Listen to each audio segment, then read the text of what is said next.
حمدا لرب قد خصنا بمحمد وأنقذنا به من ظلمة ودياجر.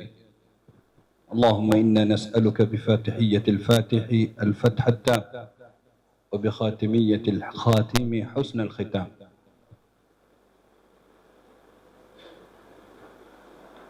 Tulikuwa tutamani kisomo kisikatike, yazidu fil halqi ma yasha. Mwenyezi Mungu Subhanahu wa Ta'ala wahifadhi wasomaji wetu waliotumataisha, awazidishie inshallah hifadhi zao na sauti zao, awakunjulie vifua vyao na wabariki mashekhe zao walifanya kazi kubwa kama hii. Innahu waliyu dhalika walqadiru alayhi. Kuzungumza baada ya Sheikh Faisal pazito kidogo, kwa sababu ni mkubwa wetu kiumri, maarifa, kazi, ilmu, kila kitu, lakini kwa sababu ile mada yake ilikuwa imenasibiana na ufunguzi wa kichwa cha liqa kama ya leo ya mwanamke ndani ya Uislamu, ndio maana akatangulia. Lakini sisi wadogo zao walikuwa tutafutangulia kisha wao wajiweke sawa, lakini walillahi alhamd, kuna wakubwa zetu baada yetu watakuja kuweka sawa pale tutakapoteguka. Mwanamke katika Uislamu ni kadhia pana ambayo kwamba imezungukwa na shubuhati nyingi kutoka kwa mustashriqun wanaosoma Uislamu na kujaribu kuutia doa na kuuchafua, kuja kumhisisha yule mwanamke na ulimwengu wote kwa jumla kwa Uislamu umemtweza mwanamke, umemkosea katika kadhaya mbalimbali. Mimi nitapendelea katika hizi dakika chache nisimame katika shubha moja ambayo kwamba wanaitumia mara nyingi ya kusema mwanamke amenyimwa elimu katika Uislamu. Nini uhakika wa shubha kama hii na vipi tutaivunja? Kwa kuzungumzia dori la mwanamke la kielimu katika Uislamu, katika kusoma na kusomesha. Kutoka dakika ya kwanza ya risala ya Bwana Mtume Muhammad sallallahu alaihi wasallam, masahaba wa kike walimfuata Mtume sallallahu alaihi wasallam, akamwambia Rasulullah, tujalie na sisi wakati utusomeshe kama unavyowasomesha wanaume. Vile himma ya kusoma ilikuwa kutoka dakika ya mwanzo na wakasoma. Hivyo unapokuja kumsikia kwa mfano al-Imam al-Hakim an-Naisaburi mwenye al-Mustadrak ala Sahihain akisema rub'u ahkami al-Islami ukhidha 'ani nisa, robo ya ahkam za Uislamu zimechukuliwa kwa wanawake. Ahkam ni 1,101,094, sema 1,102,000.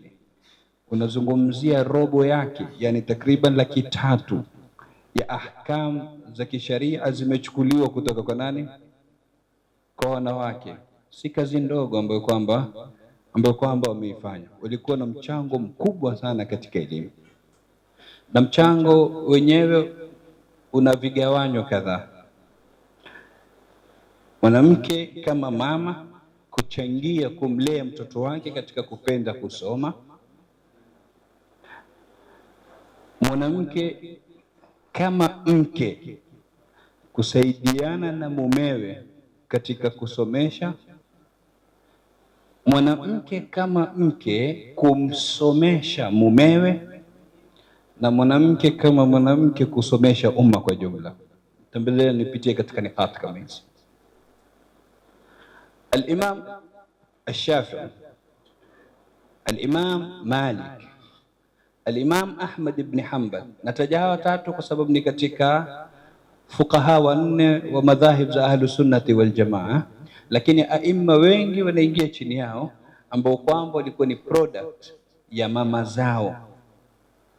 Yani anakulia al-Imam Malik mwenyewe anaeleza kwa mimi maili yangu ilikuwa katika masala ya wimbo ama nyimbo, lakini mamangu aliniambia idhhab ila Rabi'a wa khudh minhu al-adab qabla al-ilm. Nenda kwa Rabi'a kajifundisha adabu kabla elimu, nenda kasome, achana na upande huu. Leo ni mamilioni wangapi katika umma ambao kwamba wanamwabudu Mola kwa kupitia madhhab ya al-Imam Malik, sababu ilikuwa ni mama. Hivi hisabu ya thawabu zake inaingiza kiasi gani mama kama yule? Al-Imam Ash-Shafi'i mamake anatoka naye pande za Gaza, anazunguka naye Makka, Madina, Yaman, anampeleka sehemu mbalimbali kwenda kusoma kwa mashehe wakubwa wakubwa. Leo ni mamilioni wangapi katika huu ulimwengu ambao kwamba wanamwabudu Mola kwa kupitia madhhabu ya Imam Shafi'i, hisabu ya hasanati inaingia kwa mama. Vile vile mamake al-Imam Ahmad ibn Hanbal. Kwa hivyo mwanamke katika tarikhi ya Uislamu alimkuza mtoto wake katika kupenda elimu na katika kusoma, na akajitolea kwa hali na mali. Pamoja walikuwa ni single mothers, wote tunawataja walikuwa hawana waume, umezao washafariki, lakini wakapambana na hali ngumu za maisha wahakikisha watoto wao wamesoma. Lakini vile vile kuna mustawa wa mume na mke kusaidiana katika masaili ya elimu. Al-Imam Alauddin As-Samarkandi katika maulama wakubwa madhhabu ya Imam Abu Hanifa, Alauddin As-Samarkandi alikuwa na binti yake anaitwa Fatima, faqiha mkubwa sana, na fatwa ilikuwa haitoki katika nyumba yao isipokuwa kwa tawqi' mbili, saini ya baba na binti, namna alivyokuwa faqiha.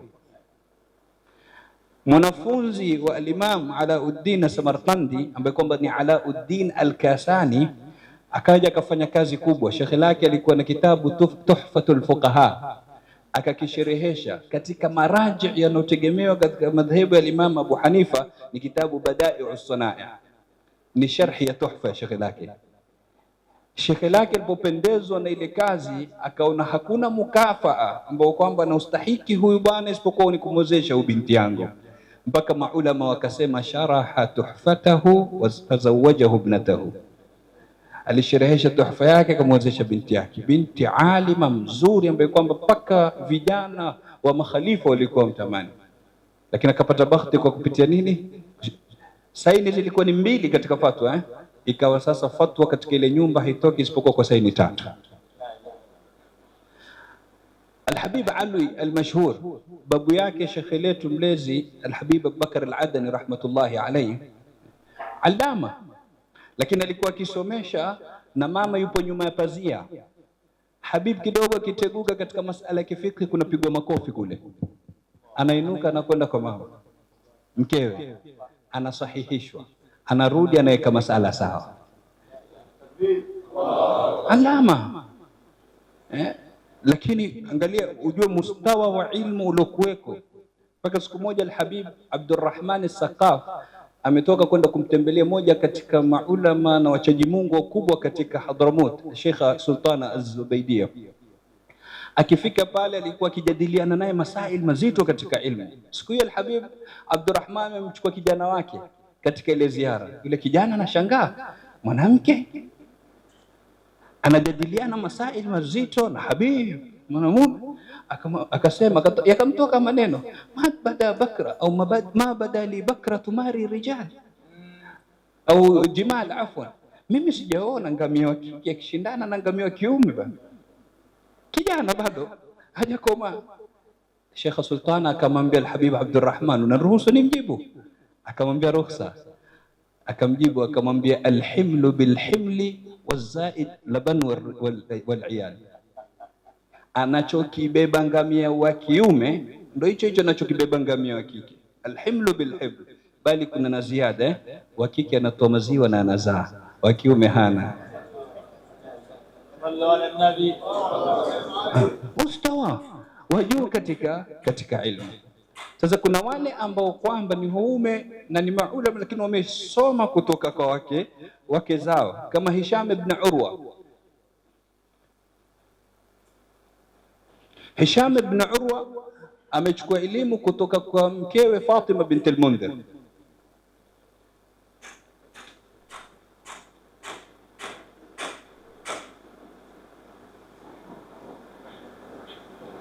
Vile vile binti Said ibn al-Musayyib,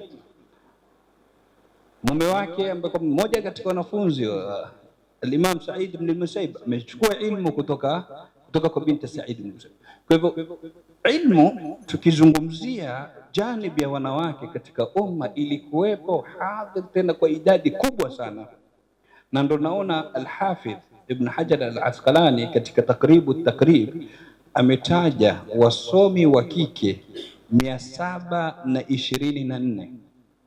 Ukienda katika Ad-Dawu Al-Lami' cha Imam As-Sakhawi amewataja 1070. Kuna wale wamehusisha kitabu kizima kuzungumzia wasomi wa kike tu, kama Umar Ridha Kahala, Mu'jamu A'lami Nisa. Zaidi kushinda zote hizo, aliyekusanya na kufanya kazi kubwa katika kukusanya maulama wa kike na kazi zao ni bwana ambaye kwamba yuko hai katika zama zetu, Mungu ampe umri na afya, Dr. Muhammad Akram An-Nadawi. Ana kitabu chake mijeledi 43 amekiita Al-Wafa fi Asma'in Nisa, akimwiga Al-Hafidh Al-Mizzi. Al-Hafidh Al-Mizzi alitunga Al-Kamal fi Asma'i Rijal, yeye akafanya Al-Wafa fi Asma'. Kataja pale wanawake wasomi wasomi wa kike 9300, ngale maelfu kwa maelfu, idadi kubwa sana. Na ndio maana ukisoma tarajum za ulama, Al-Hafidh Suyuti akwambia nilikuwa na mashekhe wa kike nilopiga goti kwao kusoma 42. Al-Hafidh As-Sam'ani akwambia nilikuwa na mashekhe wa kike 69. Al-Imam Ibn Asakir anataja mashekhe wake wa kike 80. Ndio kwa Al-Imam Ibn Najjar alikuwa na mashekhe 1000. Mashekhe katika 1000 wa kike waliomsomesha walikuwa 400.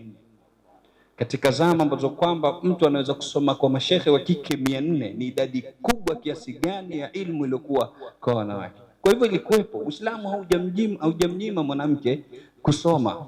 Walikuweko kina Nafisatul Ilm na Imam Shafi'i wakimkusudia radhiyallahu anhu. Tatizo lililoko katika zama zetu ni kwa tumebaki na Nafisa vitumbua, Nafisa bajia, hatutaki sisi wenyewe kusoma, lakini kama ni ilmu walipatikana kina Nafisatul Ilm, idadi kubwa sana, na ni katika majal zote, katika ulum za sharia na katika ulumu za maisha. Ukija katika fiqhi, ukija katika hadithi, ukija katika tibb, katika kila majali. Tunaangalia katika maajabu, Al-Imam Adh-Dhahabi yasema hatujui aliyewachwa katika wanawake katika upokezi wa hadithi. Katika rijali huku kuna dhuafa, lakini kule hakuna, wote zinakubaliwa riwaya zao. Wanawake wasipungua 10,000 katika wenye kupokea hadithi. Rudi katika vitabu vya hadithi usome zile sanad, utaona majina ya kike.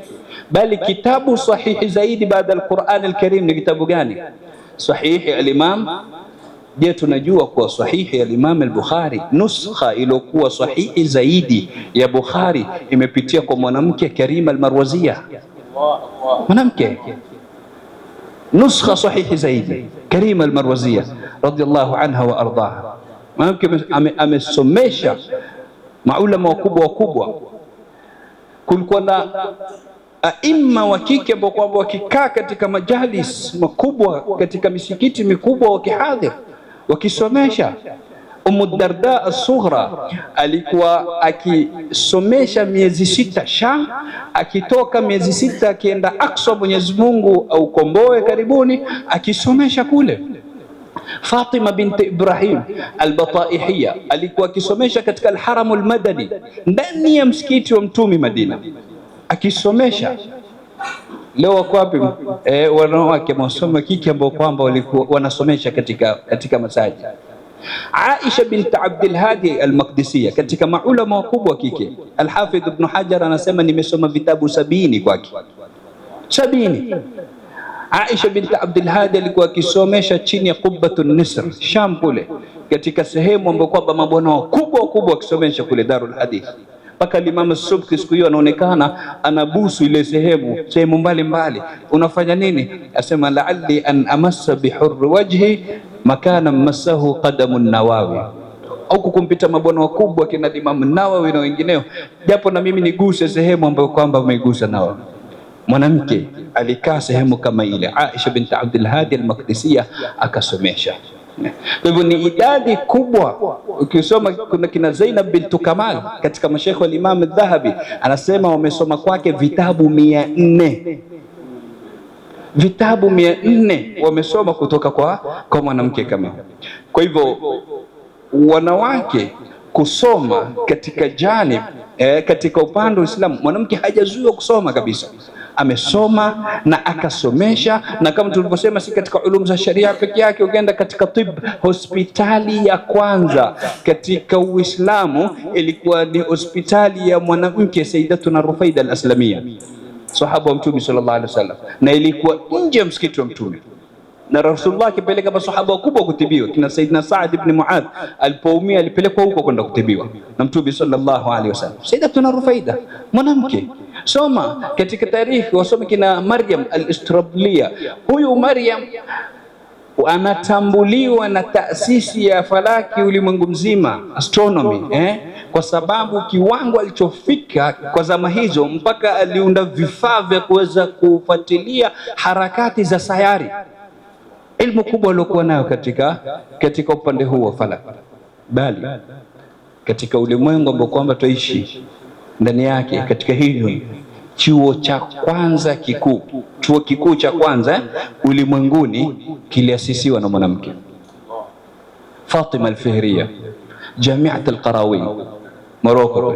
Ndio chuo cha kwanza kikuu ulimwenguni ambacho kwamba kimetoa mabwana wakubwa kama Imam Ibn Rushd na wengineo. Aliasisi chuo kama kile alikuwa nani? Alikuwa ni mwanamke. Kwa hivyo natija tunafaa kutoka nayo hapa kuwa dauri ya mwanamke katika ilmu, sawa ni kukuza mtoto katika kusoma, sawa ni kusoma, ni kusomesha, ni kushirikiana na waume zao na wazazi wao katika kusomesha, yote ilipatikana tena kwa idadi kubwa, na katika majali na fani mbalimbali zisizokuwa na idadi, mpaka katika ilmu ya mekanika. Abna Musa bin Shakir ambao kwamba wametunga kitabu cha ilmu al-mekanika, mmoja ni wa kike alikuwa amebobea katika mekanika. Kwa hivyo ya kusemwa ni mingi na mifano ni mingi. Tunachokisema mwisho ni kuwa Uislamu hujamnyima mwanamke ilmu abadan. Sisi wenyewe pengine tumerudi nyuma katika kadhia ya kusoma, lakini Uislamu umemsomesha mwanamke, na mwanamke kama yule akasomesha na akaweza kunufaisha umma kwa kupitia ilmu yake. Huu ni wito kutoka kwetu madhaifu kwenda kwa dada zetu wanaotusikia na kututazama kwa kupitia vyombo vya habari, kuwa turudi katika amjad zetu, turudini tusome, turudini tujiendeleze katika kusoma. Fursa zipo na mashekhe wapo, Mwenyezi Mungu awape umri na afya. Ikiwa nimepata ni kwa taufiki ya Mwenyezi Mungu Subhanahu wa Ta'ala, ikiwa nimekosea ni kutoka kwangu, na mashekhe wataweka sawa inshallah. Mwenyezi Mungu awahifadhi walioandaa majlis kama haya, ajalie katika mizani hasanati zao, innahu waliyu dhalika wal qadiru alayhi. Wassalamu alaykum wa rahmatullahi.